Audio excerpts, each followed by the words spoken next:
Hi friends, let's pick up with the next two chapters of Magic Tree House book number 28, High Tide in Hawaii by Mary Pope Osborne. When we left off, I think a tsunami was coming. Let's see if everyone stays safe. Chapter 7, Ride for Your Lives. Jack had to find out more about tsunamis quickly. He read as fast as he could. A tsunami can strike a few hours or a few minutes after an earthquake. It depends on the strength of the earthquake and where it took place. After earthquakes, it is safest for islanders to seek higher ground. We have to get to higher ground now, thought Jack, dropping the book. He ran down to the edge of the ocean. Boko, Kama, and Annie were still paddling out beyond the waves. Jack forgot all about their fight. Hey, you guys, he yelled. They didn't hear him. Jack went into the shallow water. Hey, you guys, he yelled, come back. They still didn't hear him. Jack ran to a surfboard, grabbed it, and ran into the ocean. He fought the breaking waves. Once he was past them, he threw himself on his board and paddled wildly. The wave swells grew as he paddled. He could hardly see Annie, Boca, or Kama over them.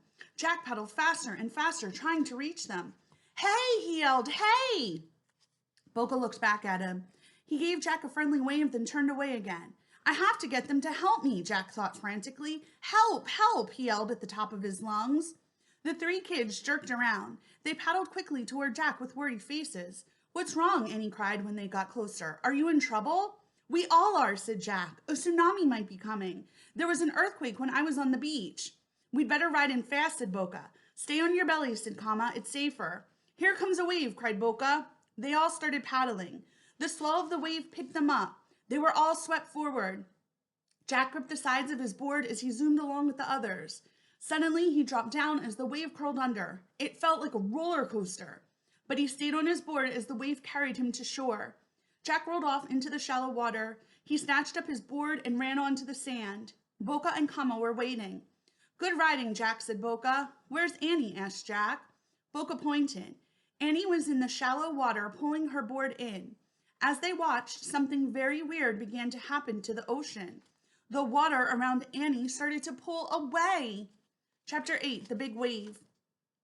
Run, Annie, Jack screamed. The water drew away from the beach and a loud hissing sound came from the sea.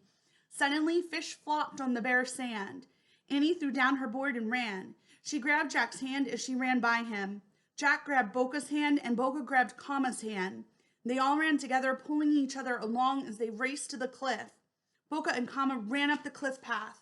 Jack and Annie grabbed their shoes and Jack's pack. Then they scrambled up the path too. At the top of the cliff, everyone looked back. Jack couldn't believe his eyes. A wave was rising up like a dark mountain out of water. It came surging toward the shore, growing even taller. See how little the people are down there? That's them. Wow, whispered Annie. Get back, shouted Boca. The four of them bolted back from the edge of the rocky slope. The mountain of water crashed against the cliff. Water sprayed over the top of the rocks and rained down on them. When the water rolled back over the cliff, they all hurried back to the edge to see what had happened. The rocky cliff path was gone. The gigantic wave was moving back out to sea, taking rocks, sand, seaweed, seashells, and the surfboards with it. Scary, breathed Annie. Yeah, said Jack, we just made it. Boca, Kama, voices yelled. They turned around. Jack saw Boca and Kama's parents racing across the meadow toward them. Other villagers followed. The two Hawaiian kids ran into their parents' arms. Soon, Jack and Annie were surrounded by villagers. Everyone was laughing and crying and hugging each other. Jack hugged Annie. He hugged Kama and Boca and their parents and lots of other people he didn't even know. Everyone's safe. We'll find out how our adventure ends tomorrow. Until then, keep reading, friends.